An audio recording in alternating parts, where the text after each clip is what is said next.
사랑과 은총이 넘치시기를 축원합니다. 오늘 10월 4일 수요일 날 아침입니다. 오늘도 승리하는 하루가 되고 이제 그동안 며칠 쉬었다가 다시 출근하게 나는 날이 되는 경우 좀 피곤하시겠습니다만은 또 하나님께서 새로운 힘을 주셔서 일상생활 속에서 승리하는 귀한 하루가 되기를 바랍니다. 오늘 말씀은 에베소서 4장 28절 말씀입니다. 도둑질하는 사람은 다시 도둑질하지 말고 수고를 하여 제 손으로 떳떳하게 벌이를 하십시오. 그리하여 오히려 궁핍한 사람들에게 나눠줄 것이 있게 하십시오. 우리나라 사람들의 과거로부터 왔던 부정적인 생각 중에 하나가 바로 뭐냐면은 일 안 하고 먹고 살 수 있었으면 좋겠다라는 것이죠. 유산을 많이 남겨받았다든가 또는 젊을 때 갑자기 돈을 많이 벌어가지고 큰 빌딩을 사고 그 빌딩에서 나오는 월세를 받아가지고 아무런 걱정 없이 맨날 골프나 치러 다니고 놀러 다녔으면 좋겠다라고 하는 생각을 합니다. 오죽했으면 창조 조물주 위에 건물주라고 하는 말이 나올 정도로 건물 하나를 얻어서 사서 그 건물에서 나오는 월세 받아 살아서 먹고 사는 것을 인생의 목표로 삼는 참 좀 심하게 말하면 얼마나 이 천박한 인생이 되었습니까? 이건 제 손으로 벌어서 먹는 게 아니죠. 남의 등골을 빼먹는 겁니다. 물론 건물 임대업이라는 거 하는 것도 없지 않아 있습니다만, 그러나 이것은 자기가 물론 그 건물을 사기 위해서 열심히 노력을 했다라고 하는 것에 대해서는 뭐 인정할 수밖에 없겠습니다만, 그러나 그렇지 않은 경우도 있지 않습니까? 오늘 말씀은 도둑질하지 말라.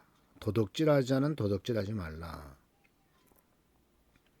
근데 이 도둑질을 남의 집을 몰래 들어가서 있는 물건을 훔쳐내는 것만이 도둑질이 아니죠. 도둑질은 남에게 줘야 될 것을 주지 않는 경우도 도둑질입니다. 예를 들자면 마땅히 줘야 될 임금을 주지 않고 착취한다든가. 참 이런 면에서 우리나라가 상당히 지금 우리나라에 문제가 많이 있죠. 알자면은 같은 회사에서도 같은 무슨 현대자동차다 하면 그 자동차에서도 정규직이 있고 비정규직이 있지 않습니까? 똑같이 일을 합니다. 똑같이 생산 라인에서 공장에 들어가서 일합니다. 그러나 정규직이 받는 월급은 비정규직이 받는 월급보다 많게는 2배씩이나 됩니다. 똑같은 일을 하면서도. 자, 그럼 이 비정규직이라고 하는 제도를 왜 만들었을까? 그러면 거기에서 그 비정규직이 받는 월급이 반토막이 나는 이유가 뭘까? 이런 것들을 보면은 심하게 말하면 중간에서 누군가 도둑질하고 있구나라고 이렇게 볼 수가 있다라는 사실입니다.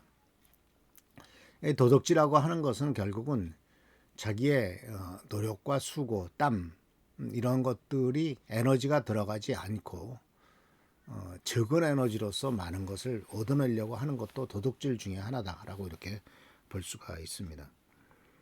그런데 우리는 여기서 꼭 기억해야 될 것은 바로 뭐냐면 스스로 수고를 하여 제 손으로 떳떳하게 벌이를 하라라고 하는 말씀이 있습니다. 수고하여 제 손으로 떳떳하게 벌여야 하라. 우리 대부분의 서민들은 한 달 벌어서 그 받은 월급 가지고 또 한 달 살아갑니다. 그러면서 조금씩 저축을 하고 미래를 위해서 준비합니다. 근데 이것이 사실은 굉장히 힘들고 어려운 일이지만은 그러나 한편 돌이켜 생각해 보면 다시 한번 이렇게 생각해 보면 이건 굉장히 고귀한 일이다라는 사실을 꼭 기억하셔야 됩니다. 존귀한 일입니다. 떳떳한 벌이를 하는 거죠. 내가 수고한 만큼 받는 겁니다. 그리고 거기에 대해서는 그건 절대로 죄도 아니고 그것은 아주 바람직한 일이죠. 그래서 사실은 농사를 짓는 일 같은 경우에도 이건 참 바람직한 일이죠. 그렇게 해서 정말 땀을 흘려서 수고한 만큼 땅에서 30배, 60배, 100배의 결실을 맺게 해주니까요. 성경 말씀 속에서도 보면은 그 사도행전 3장에 보면은 미문 앞에 앉은 안진뱅이가 있지 않습니까? 그 안진뱅이가 일어서서 걸어서 뛰어가면서 이제 성전 안으로 들어갔다라는 표현이 나옵니다. 근데 그 이면에는 뭐가 있냐면은 이제 나는 더 이상 다른 사람에게 손을 벌려서 빌어먹고 살지 않아도 되겠구나라고 하는 것이 있습니다. 내 손과 내 힘으로 일을 하면 되겠구나라는 거예요. 내가 일을 해서 정당한 월급을 받고 정당한 대가를 받고 품삯을 받으면서도 내가 살 수 있겠구나라고 하는 이러한 자부심 내지는 자존감, 떳떳하게 벌이를 하라. 맨날 남 앞에서 손 벌리고 다른 사람의 선의에 기대 가지고 돈 한 푼 얻는 거, 이거 얼마나 참 좀 비참한 일이 아니겠습니까? 그렇게 해서 돈을 많이 벌을 수도 있겠죠. 그러나 그것이 과연 얼마나 존귀한 일이겠습니까? 그래서 성경은 뭐라고 말하고 있냐면, 도둑질하지 말고, 그리고 구제할 것이 있도록 자기 일을 위하여 자기 손으로 선한 일을 하도록 만들어라. 이렇게 나눠줄 것이 있을 정도로 떳떳하게 벌이를 해서 많이 벌어라 라고 하는데, 그러니까 여기에서 우리가 뭘 깨닫게 되냐면은 일자리를 주라는 뜻도 있죠.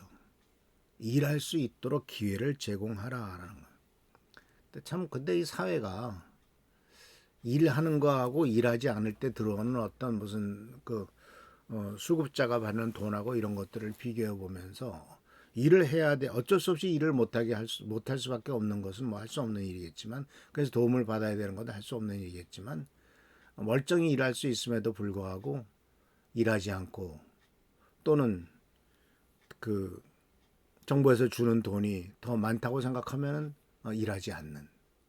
그리고 또 요새 젊은이들 보면은 완전히 아르바이트로만 살아가는, 정기적으로 직장을 다니는 것이 아니라 아르바이트해서 거기서 나오는 돈으로 모았다가 여행 가고, 또 떨어지면 또 아르바이트 나가고, 순간순간 인생을 즐기면서 살려고 하는 것을 인생의 목표로 삼는 이런 일들이 참 많은 것을 보게 됩니다. 그런데 성경은, 오늘 말씀은 궁핍한 사람에게 나누어 줄 것이 있도록 하라고 하는, 제 손으로 벌어서 잘 먹어라 라고 하는 수준이 아니라 다른 사람에게 나누어 줄 수 있도록 할 정도로 돈을 열심히 벌어라 라고 말씀하고 있는 것이죠. 그러니까 정직한 노동의 궁극적인 목표는 개인적인 이득뿐만이 아니라 궁핍한 다른 사람들을 도울 수 있는 능력도 갖추는 거죠. 그러니까 그리스도인들은 관대하고 불의한 사람들에게 자신이 가진 재산을 나눠주는 거죠. 초대교회가 그런 모습들을 보여주지 않습니까? 그래서 성도 여러분, 주님께서는 우리들을 향해서 옳고 바르게 살며, 그리고 동시에 다른 사람에게 나눠줄 정도로 열심히 돈을 벌라라고 요구하신다는 사실을 기억하시면서, 주님의 은혜 가운데서 오늘도 승리하는, 열심히 일하시고 그 일하는 일에 자부심을 갖는 우리 현 성도님들 되시기를 축원합니다. 기도하겠습니다. 좋으신 주님 은혜를 감사합니다. 오늘도 주님의 은총 가운데서 새로운 하루가 시작됩니다. 긴 기간 동안에 휴가를 통해서 피곤한 면이 없지 않지만은 주님의 도우심과 돌보심으로 승리하도록 하시고, 모든 일에 부족함이 없도록 축복하옵소서. 예수님의 이름으로 축복하며 간절히 기도하옵나이다. 아멘. 오늘도 주님의 은총과 은혜 가운데서 승리하는 오늘 하루가 되기를 축원합니다. 할렐루야, 축복합니다.